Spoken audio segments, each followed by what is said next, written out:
Here is on Saturday. And what I like to do is I like to be in season with what God is calling for us to do. I like to be in His time. I like to understand how He likes to flow, because if I get into God's flow, then I don't have to come up with a plan if He already has one. And the good thing is, I don't like waiting until January to tell me what's new to come and what's going to change. I like to get my instruction for the season that I'm really in. I realized that part of the sacrifice that God was calling for in this season was not necessarily just for us to celebrate or just so that His name could be made great. He called for us to seek after a day of Sabbath, to seek after a day of rest with Him, so that, one, we could pray about what just took place in the previous year. We can evaluate ourselves for what just took place in the previous year. But then, this is a beginning of a new year with the sounds of the trumpet to shake off spiritual drowsiness and to search their ways, our good, bad, and ugly ways, and amend them as necessary. Matthew Henry shared that at the beginning of the Jewish New Year, that they were called by the sound of rejoicing.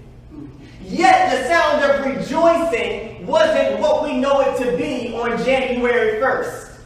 Or watch night, whatever we want. December 31st, January 1st. It wasn't that sound, but it was a thrilling sound of joy that would call us into a place of reverence. But yet, it was a sound of high joy. Matthew Henry also shared that the sound of the trumpet was to alert you that the new season is now in effect. That in this new season, all you have to do is think about where you have fallen short. Think about where you have missed the mark, and shake off your spiritual drowsiness. Shake off all of your defaults, the things that you don't like about you, the things that you have done that has caused you to fall away from the Spirit of God. He said, listen to the sound of the trumpet and allow that sound to permeate where you are, and shake off the things that have caused you to be less than what God has called you to be. He said that this is a season that you no longer have to think about yourself and the lack thereof, but listen for the sound of the trumpet that can move you into the next season that God has for you, which is called the harvest season. He says this was a place that we can amend where we were and move to a sacred place that God is calling for us to be. I oftentimes talk about due season. I believe that this is a place of due season for us. This is a place where we can actually look at where we've been, but also be so grateful that God is so powerful, that He's so wonderful, and that He's so all-knowing, that He will call us to a due season, a place where He wants us, regardless of where we've been.